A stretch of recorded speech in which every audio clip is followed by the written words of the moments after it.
Day 13. Vibration. So, I was listening to a motivational video today, actually in regard to money. There's a guy on YouTube, his name's Jake Ducey, and he's a big law of attraction guy, and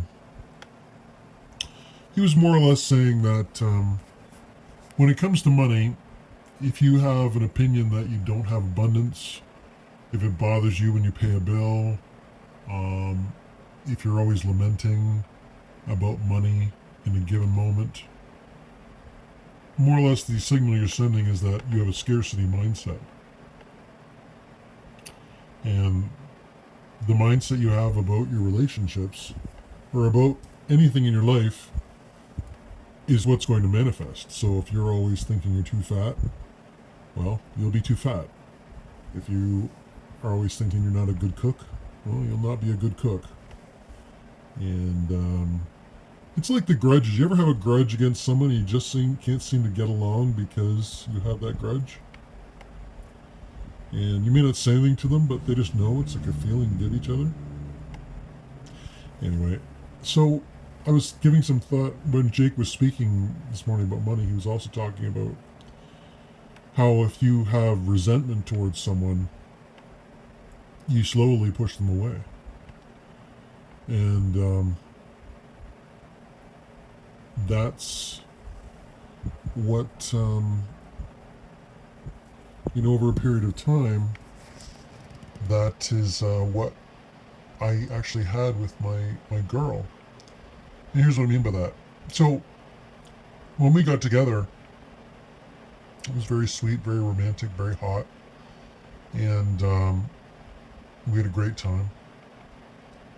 And, but the way my mind works in a relationship is that I'm a builder. I want to improve things.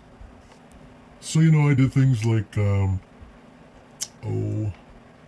re-engineered the ergonomics of her house one day just as a surprise. Not right away. I mean, this is a few months in, but I had redid some furniture in her house. That's what I do. I restore furniture. I had we together worked and redid her patio set. It was looking really rough, and we, Scotch brighted it all and repainted it. And when we were done, it looked like new. So just stuff like that. And when I was doing all of that, in my mind, I enjoyed doing it. But if you remember, I referred back to the 5 love languages. And my love language is either gifts or acts of service. And so whatever you do is what you'd like to have back. And so I began to resent her in little ways because, for example, I would ask her to pick up my kids from the thing they do on Saturdays. And she wasn't able to do it all the time. And I didn't ask her a lot, but it seemed like a big deal to her, which caused me to resent her because I had balanced it against all this other stuff I was doing. The real big resentment I had is that when I engineered her space and her place for her Airbnb, I set it up, I started it running, and I made that thing start generating more than $1,000 a month. $1,000 a month that she did not have, and that was easy to generate. And I helped get the furniture for all that, and I had talked her into it being a viable thing. Well, in my mind, it would have been like, I would have loved if she had said, "Wow, I'm so grateful for this." When we go out on dates, I'm gonna pay. Maybe I'll take you away on a holiday. Stuff like that, and that never happened. And the thing of it was that I didn't spell out my expectation. I sort of had an expectation that she would just do it. A big thing we had is that she had some old jewelry from a wedding. And her original wedding jewelry.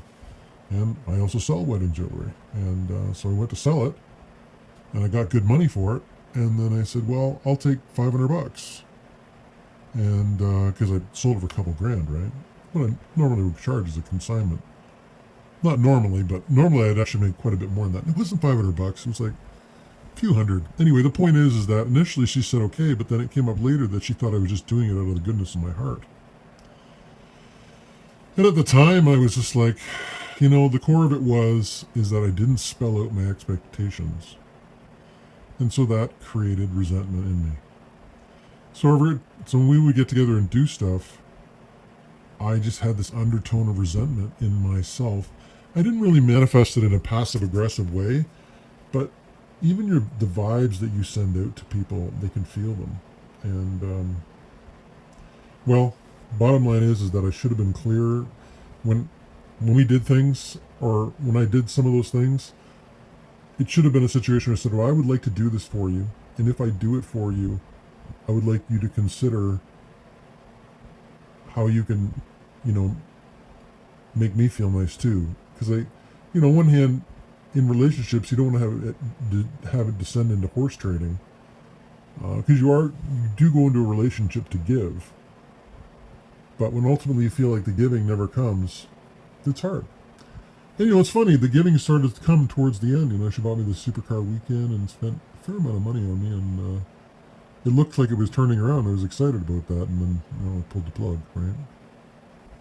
So like I said, the way you vibrate, like even if you harbor things against people, harbor resentments, they pick up on it. And some people overlook it, depending on their investment in you. But in regard to a romantic relationship, a woman is always going to balance. A woman's going to stay in that relationship based on how you make her feel. Some gold diggers might stay just for the money, but they're going to give you a hard time. But a quality woman is going to stay in there based on how you make her feel.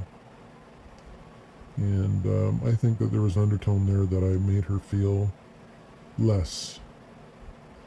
So the point is that if you're listening to this and you're going through the no contact process yourself,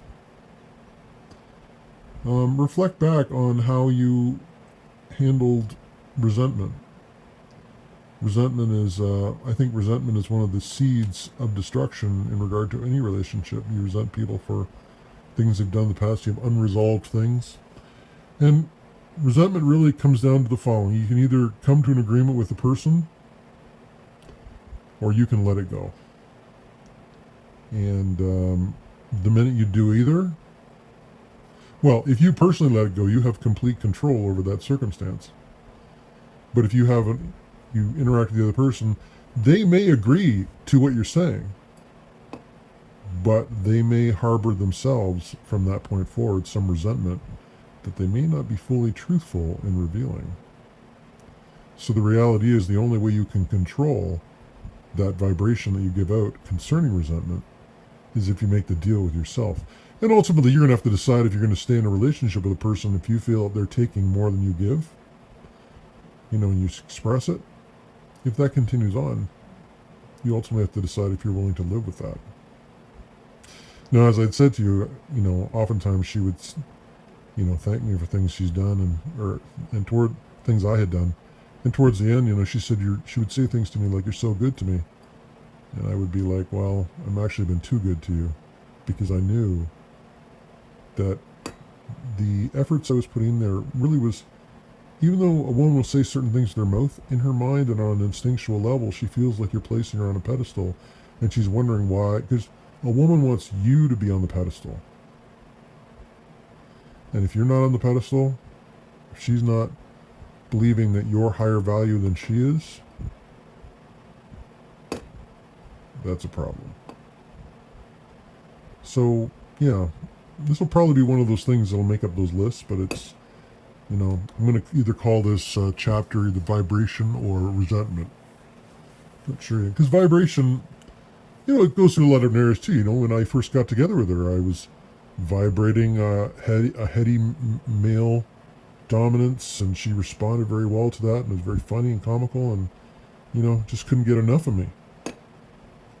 And then at the end, quite literal, the reverse. I was in my feminine, I was trying to preserve the relationship, and that's not really what a man should be doing. A man should just be going about his purpose. It's the woman's job to preserve the relationship. And if she doesn't, or if that polarity changes, it's just a matter of time before the sand runs out of the hourglass. So be very aware of that. You know, I was actually listening this morning to Entrepreneurs with Cars. You can look up their channel. He has the Red Pill Man Group, and it's a bunch of guys in the manosphere talking about how when they're in relationships, it's very common for them to slip into blue pill thinking, which is being more passive, not being as edgy, and it affects the relationship. So it's not exclusive to me, but you know, you gotta, if you want to keep your relationship alive, you have to abide by the rules. So I guess the rule one here would be guard your vibration. Yeah, that's be a good title for this chapter. Guard the vibration that you're sending out. Meaning that you don't manifest like if you're angry and stuff, go be angry by yourself, get it out of your system, and then don't bring it back into the relationship. If you're frustrated, you know, talk to her about what your frustration is, come to a consensus, and get it out. Because if you keep these things, they fester like a cancer. And they fester like a cancer, and as a result, they will cost you the relationship. So, you know, it's something I definitely have to internalize, and I will when she comes back. I will definitely make it. I'm going to become stone cold in regard to managing my frame when I'm around her. So anyway, that's the end of chapter or day 13. Still no contact, and again, I'm really not expecting anything till at least day 20, but could very well be longer than that. I have no idea. Thanks for listening, guys.